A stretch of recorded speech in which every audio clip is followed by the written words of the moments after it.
I spent several years as an enlisted Navy service member stationed in Yokosuka, Japan, before getting transferred back to the States. During my time there, I worked at the main hospital that cared for military personnel and their families. It was a small hospital where everyone knew everyone. Shortly after I left Japan, my former colleagues told me about a new physician officer who had joined the radiology department.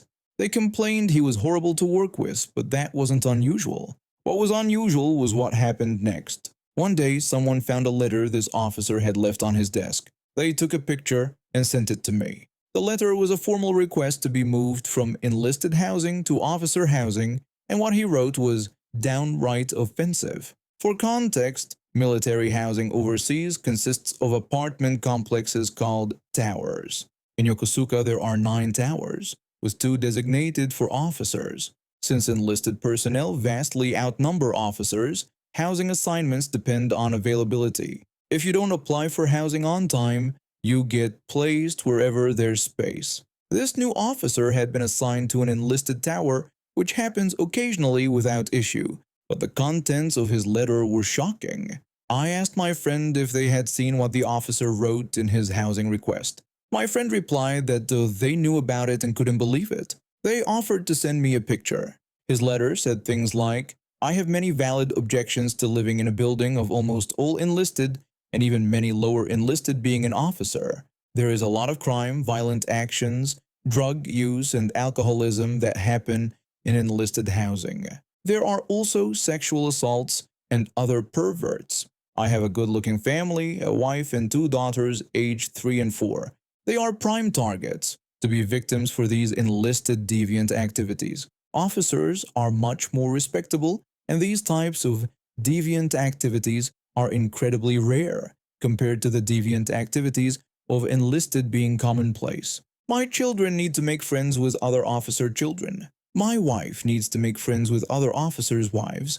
I need to make friends with other officers. Forcing an officer to live in a large apartment building with almost all enlisted is unethical." This guy had previously been an enlisted army member before becoming an officer. In civilian terms, this would be like a manager calling all his subordinates criminals, perverts, alcoholics, and drug users, despite many having families of their own. And not only could this officer make their work lives miserable, but he could also negatively impact their careers. Everyone was furious. Since I was separating from the military soon, I decided I had nothing to lose. I created a fake Facebook account and posted his letter along with his picture on a popular military group page. Within days, it spread everywhere, but I wasn't done. The military has something called challenge coins, like collectible trading cards, but in coin form. I designed one with this officer's face on one side and a middle finger on the reverse. I also created stickers showcasing how proud we deviants were. My friends said the coins were amazing and asked if they could buy a bunch to distribute there. I told them they could, and I would give them a discount so they could sell them and make a profit. I sold over 70 coins to my friend at a discounted rate so she could sell them for profit. I also sold them stateside and even shipped some to Europe, making about $3,000 overall. Since the coins only had his face without his name, I couldn't officially be accused of targeting him specifically. But soon, no matter where this officer went, he would see his face displayed on someone's desk. The story exploded. It was featured in an online naval newspaper and on 2 popular YouTube channels. When military leadership got involved, the officer was sent to captain's mast, essentially Navy court. He tried claiming his wife wrote the letter, but no one believed him because her writing style was even worse. She attempted to take the blame, but it didn't work. They both ended up deleting all their social media accounts, and he received 3 Uniform Code of Military Justice articles. In the military, you have deadlines for advancing in rank, and if you don't get promoted within a certain time frame, you're discharged. Because of these charges, he wouldn't be eligible for promotion and was involuntarily separated from service. The officer program had paid for his PhD, requiring him to serve 10 years in return. Since he didn't complete his service obligation, he now had to repay the military for his education costs. In the end, he lost his job, had to repay his educational expenses, and faced social isolation because no one wanted to work with him while the paperwork for his stateside transfer was processing. My friend asked if I had heard the latest news about that officer. I told them I hadn't and asked what happened. My friend explained that he was being discharged and had to pay back all the money for his PhD. They added that no one would even talk to him there anymore. I said that's what happens when you call all your colleagues deviants and criminals. It turns out us enlisted deviants knew a thing or two about proper respect after all. I grew up in a small part of the Midwest where my parents moved around frequently. By my sophomore year of high school, we had relocated to the largest town in our area. I went from being in a freshman class of just 25 students to a class of 300. The culture shock was overwhelming. None of my previous schools had drama clubs or theater classes, so I had zero frame of reference for anything related to theater or performing arts. Little did I know how important this would become. My English teacher was obsessed with drama. Theater was her entire life. She worked with local colleges to produce plays, directed yearly performances at the high school, and ran community theater involving all the local students. She had clear favorites and wasn't shy about who she liked or disliked. She would manipulate class schedules to ensure her favorite drama kids got into her English class because she considered herself integral to their development. The whole drama club seemed cultish to me. Sometimes she would even publicly humiliate students who had made mistakes during performances. She was a bully who played favorites shamelessly. I did well in her English class and was actually bored with the curriculum. Around mid-year, she pulled me aside for what seemed like a special opportunity. The drama teacher told me I should have been placed in a tougher class. She explained there were no spots in the high track class right now, but offered to seat me in front of her desk and teach me extra material on the side. She promised to make sure I got into high track for my junior year. I was excited to be singled out in such a huge class and thrilled at the possibility of advanced placement the following year. English had always been my favorite subject, but the extra work turned out to be bogus. She handed me a boring book called The Scarlet Pimpernel and told me to write a report, with no extra credit. I quickly abandoned the additional work and pretended I'd never agreed to it. She stopped mentioning it but kept me front and center at her desk. That's when I realized what was really happening. Next to me sat her absolute favorite student, the star of the drama club.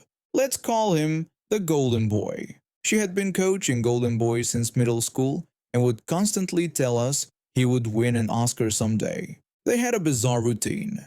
The drama teacher would tell him that one day he'd be accepting an Oscar, and everyone would know who taught him everything. Golden Boy would respond by promising to thank her in his acceptance speech. They shared inside jokes during class and had this weird mutual admiration society going. It was uncomfortable to witness. After Christmas break, we were taking our first big semester test when it happened. Golden Boy asked me what the answer to question 8 was. He wasn't whispering, but he wasn't speaking at full volume either. We were sitting directly in front of the teacher's desk. I could have touched it with my foot. I looked at Golden Boy, then at the drama teacher, waiting for her reaction, but she acted like she hadn't heard anything. None of the nearby students said anything either. It was surreal. I knew if I got caught cheating, my mother would be furious, but did it count as cheating if the teacher was allowing it? So I just thought, whatever, and gave him the answer. I waited for her to send us to the office or something, but she just sat there looking pleased. As the semester continued, Golden Boy kept asking for more and more test answers. That's when I realized what had happened. She had placed me, the good student, next to her future Oscar winner, specifically so I could help him cheat. She was using me because I was the new kid. As the semester progressed, I studied harder and decided to go with the flow. But I was angry, so I formulated a plan.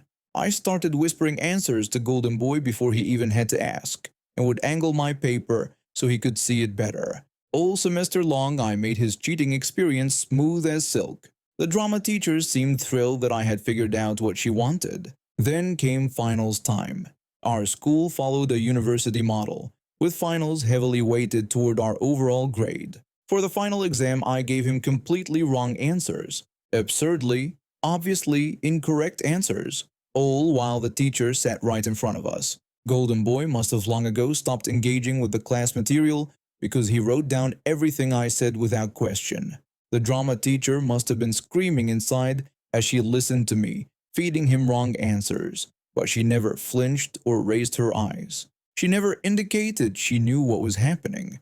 It was the most fun I'd ever had taking a test. When the bell rang, she looked directly at me, and I just smiled right back at her. I smiled sweetly at her and thanked her for a wonderful semester.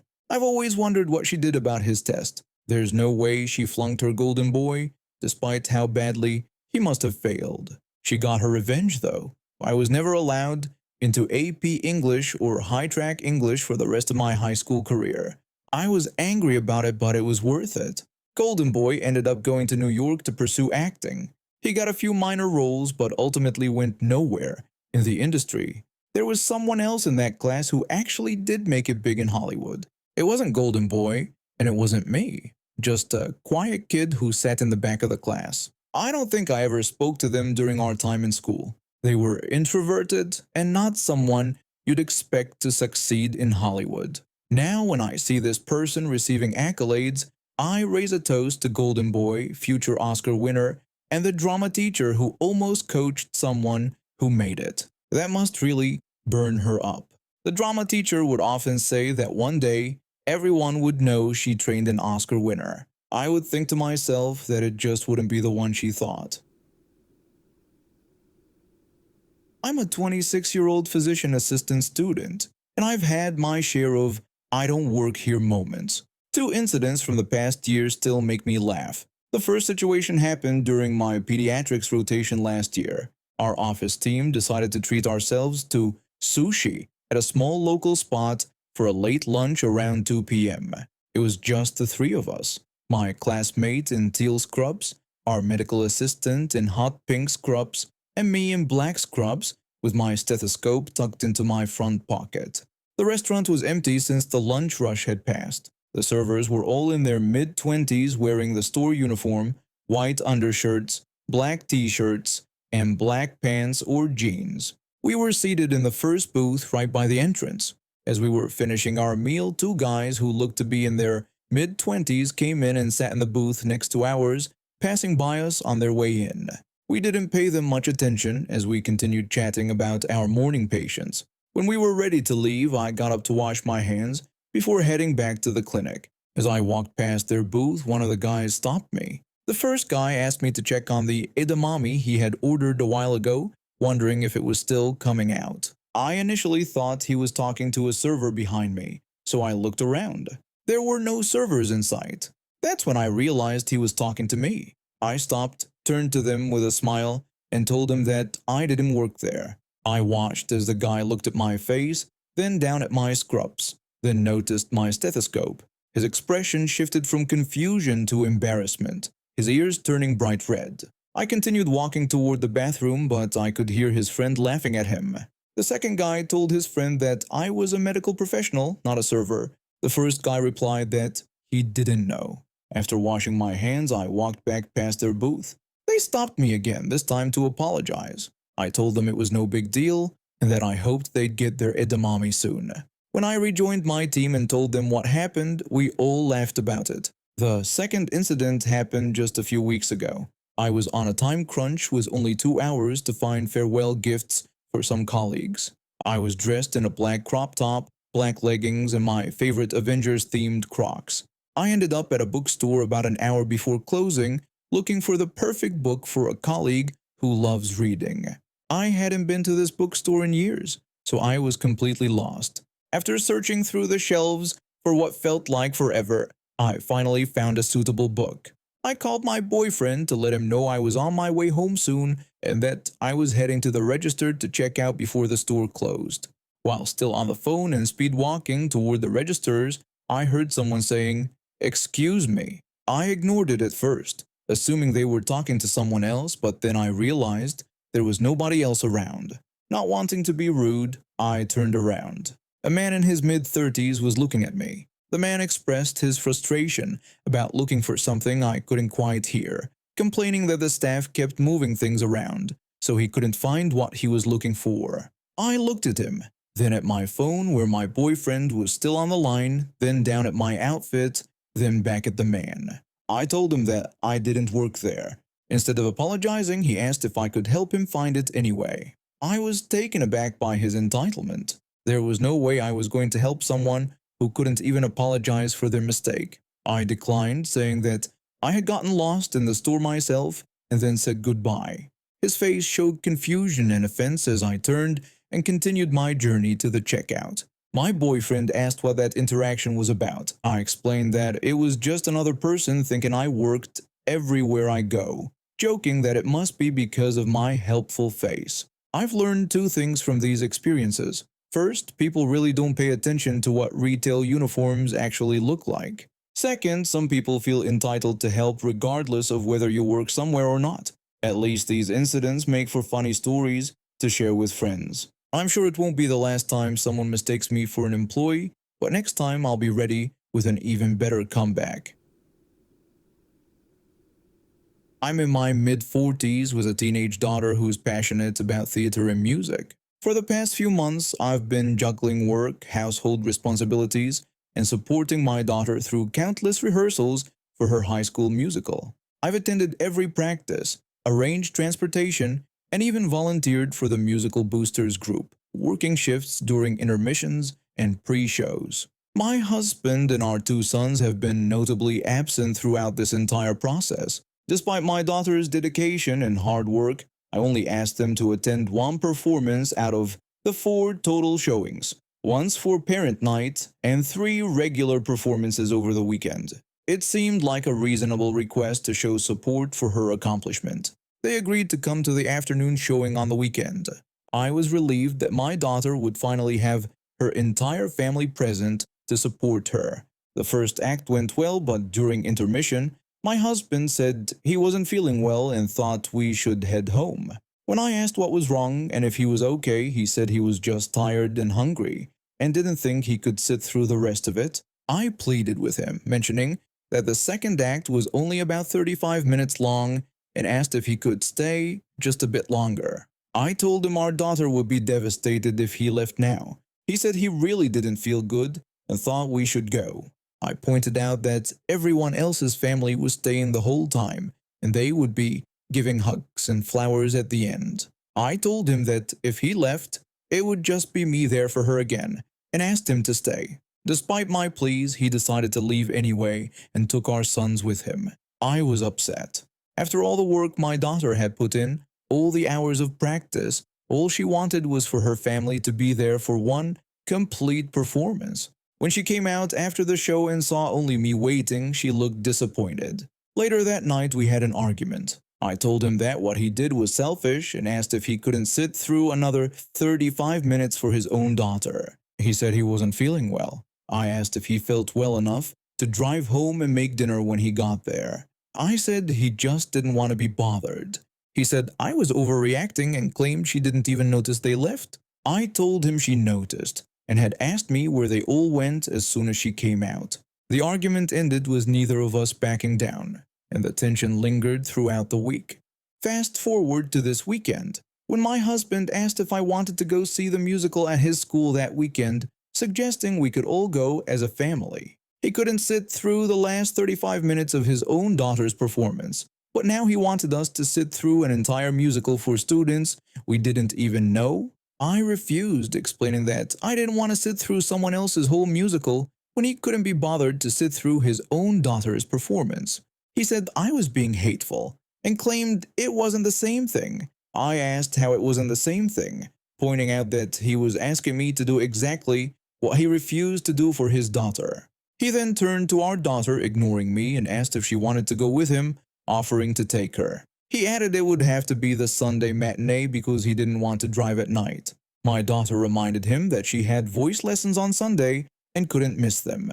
He decided he would take her grandmother instead. He turned back to me and said I was being unreasonable, insisting this had nothing to do with what happened at her musical. I disagreed, saying this had everything to do with that incident. I told him he wasn't being a supportive father and couldn't even see the double standard he was creating. He claimed he was supportive and pointed out that he had attended part of her show. I said he had only attended part of one show out of four and couldn't even stay until the end.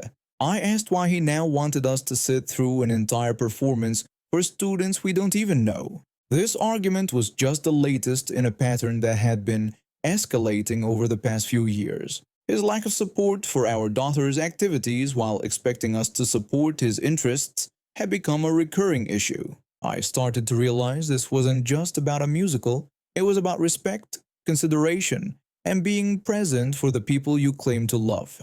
For years, I've been trying to get us into family therapy without success. My husband refuses to acknowledge there's a problem, always claiming I'm overreacting or being too sensitive. But seeing the hurt in my daughter's eyes when her father and brothers weren't there for her curtain call made me realize that something needed to change. The musical incident was just a tipping point that made me finally stop and think about what I want for my future and my children's future. Sometimes the most entitled people are the ones closest to us, the ones who expect unconditional support while offering none in return. As I sat there watching my husband make plans to attend someone else's musical after walking out on his daughter's performance, I made a promise to myself and my children. We deserve better, and it's time we started demanding it.